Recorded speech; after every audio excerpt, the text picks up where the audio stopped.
Now here's the next one. Life is worthwhile if you care. It's worthwhile if you learn, it's worthwhile if you try, it's worthwhile if you stay, and it's worthwhile if you care. And I wrote this little phrase that I gave in these talks to service clubs. Here's what I said. If you care at all, you'll get some results. If you care enough, you could get incredible results. If you care at all, you'll get some. But if you care enough, you can get unbelievable results. So the key, I'm sure, of people who spend this kind of money and this kind of time searching for ideas for the future, you are the people who would do that. Not just to care at all, but to care enough. To care enough to make a difference, to care enough to turn somebody around, to care enough to start a new enterprise, to care enough to change it all, to care enough to be the highest producer, to care enough to set some records, to care enough to win. So that was my little talk to service clubs when I first got started. Right? That's how I started. Communication wasn't that easy for me when I first started. My first little talk in this little business Mr. Schoaf invited me into, my first little talk, I stood up, my mind sat back down, right? I opened my mouth and nothing came out. My knees were banging together, sweat pouring off my face. It's called terror, in case you haven't tried it, right? But guess what I did? Jot this down now. This is the secret to success. I got up and did it again. Even though I was scared to death, I got up and I did it again. And that second one wasn't too good, but guess what I did? I did it again, and I did it again. And I worked up my courage, and I did it again. I committed to it, and I did it again. And finally, it got to be a little easier. I got a little more acquainted with the art. Incredible. So have something good to say, preparation. Here's some words to help you in preparation. Jot these down.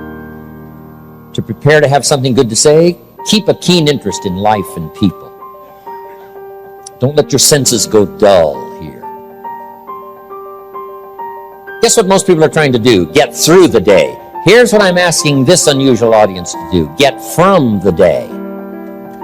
Get from the day a clear picture of the drama of human life. Some doing it right, some doing it wrong. Some gathering in, some throwing it away. Some building reputation, some letting it all slide. Get from the day what's happening in politics. Right? Read the newspapers, read the magazines, find out what's going on. Get from the periodicals, get from the day, get from what's happening. Get from your job, get from your career, get from the people around you, what's happening in the community. Get all of that. The positive side, the negative side. My parents used to say, attend everything. Some things are so costly, it might be a little out of reach for a while, but Andrea Bocelli came to Beverly Hills. Guess what the tickets cost? $2,500 for a 2-hour performance.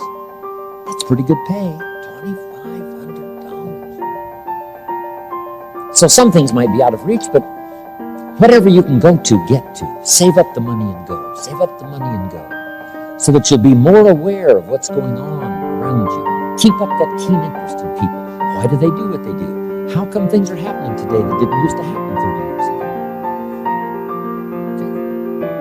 Now the next word is fascination.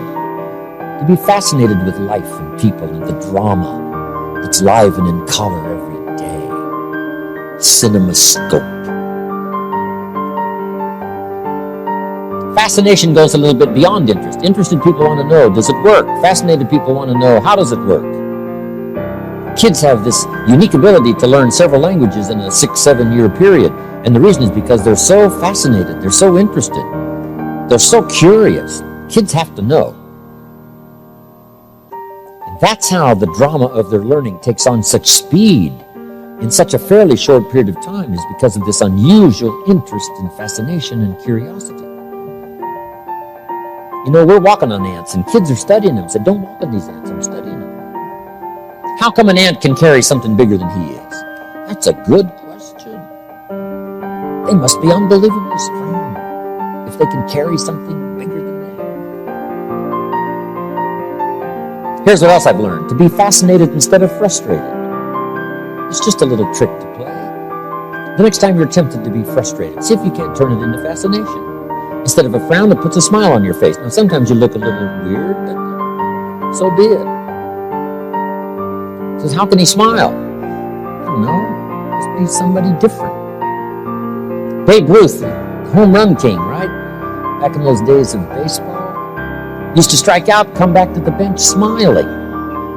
They used to say, babe, you just struck out. How can you smile? He said, I'm just that much closer to the next home run. Just stick around. Won't be long. One will be sailing over the fence. So you find it fascinating instead of frustrating. Just try it. Just try it. I've learned. In Los Angeles, I'm on the freeway headed for the airport. My airplane leaves in 45 minutes. The traffic's moving, not 1 inch. I'm now fascinated. I'm telling you. I've learned how to do it. Now, make this note. It doesn't work every time. Nothing works every time, but every time you can get it to work, guess what? It'll benefit your day. You'll get more from it. To be fascinated instead of frustrated. Now, I've also learned the ultimate. I'm fascinated by my own frustration. How come it doesn't take me long to lose it on occasions? It must be from my father's side. My mother was a gentle soul. Just find it all fascinating. I talked to a lot of the network marketing companies over the years, and I give them that little clue. Somebody joins, you say, oh, they're going to stay forever, and then they leave right away. You have to say, isn't that interesting? And some of you thought never would make it. Sure enough, they become superstars. You have to say, what? Isn't that interesting? I thought they'd stay forever. They don't stay. Isn't that interesting? I didn't think they would do anything. Look what they're doing. Isn't that interesting? So that's a good phrase. Just find it interesting. Find it fascinating.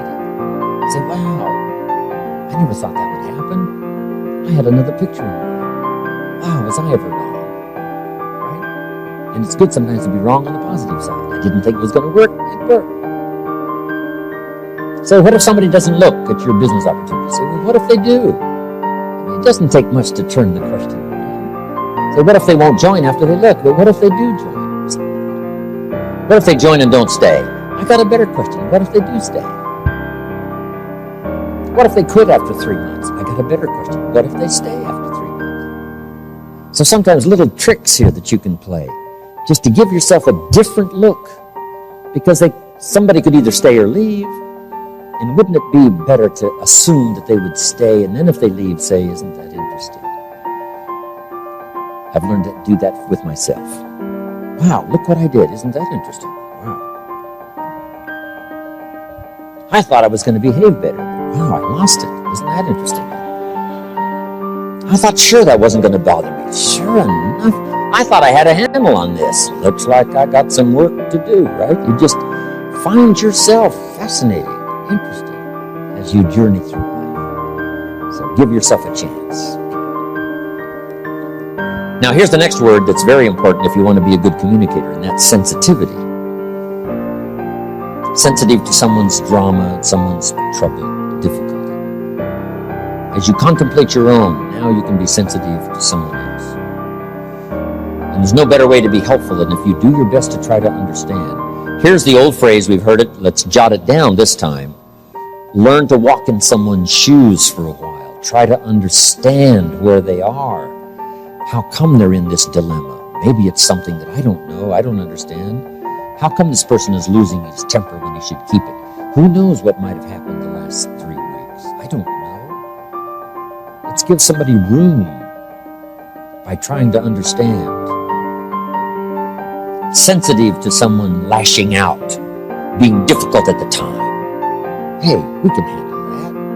We don't have to retaliate or fight back. Can't we say, hey, maybe there's a good reason why this person behaves in this way? That's an easier way. Sensitivity. Trying to understand, trying to comprehend the full drama of human experience.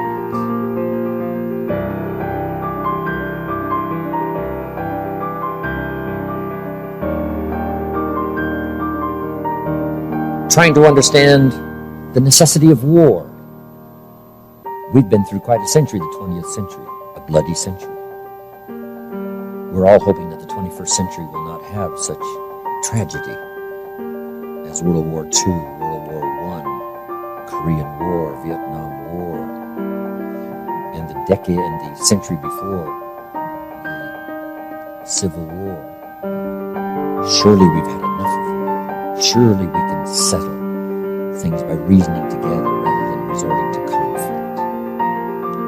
But being sensitive to someone else's point of view, being sensitive to someone else's, the reason they think like they think, the reason they do what they do.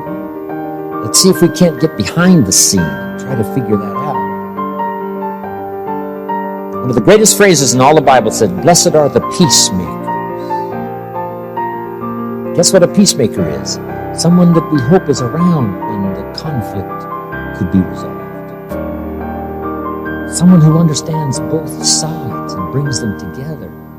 Say, I know you've got some animosity and I know you've got some, but now that you've fought and that's not going to settle it. Couldn't we get together and reason this whole thing out?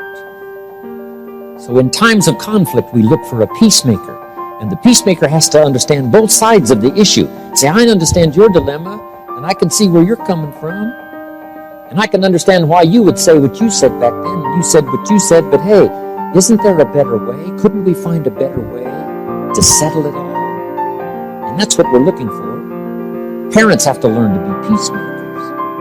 When there's two sides to the issue, and maybe neither one is that far wrong, but to try to settle it. And in order to do that, we have to understand both sides. We have to understand the feelings on both sides. And that kind of sensitivity now gives us a wonderful opportunity to grow so that we can communicate and our words will be meaningful when the test comes and the drama comes and the time comes to step up and speak, or to sit down and speak, or to be quiet and speak, or to be loud and speak. Whatever that might call for, we'll be prepared if we do have a genuine understanding. How come in Northern Ireland the Protestants and the Catholics can't get along? I mean, why fight over religion? Someone says, well, mine's important. Sure. The other one says, hey, you don't know how important mine is. And we say, finally, look, even though we disagree, couldn't we agree to disagree, but not kill each other? But unless you really know the conflict and the depths of the conflict and the roots of the conflict, and how far back it goes and the animosity on both sides, I'm telling you, it is real strategy to try to keep things in balance and keep the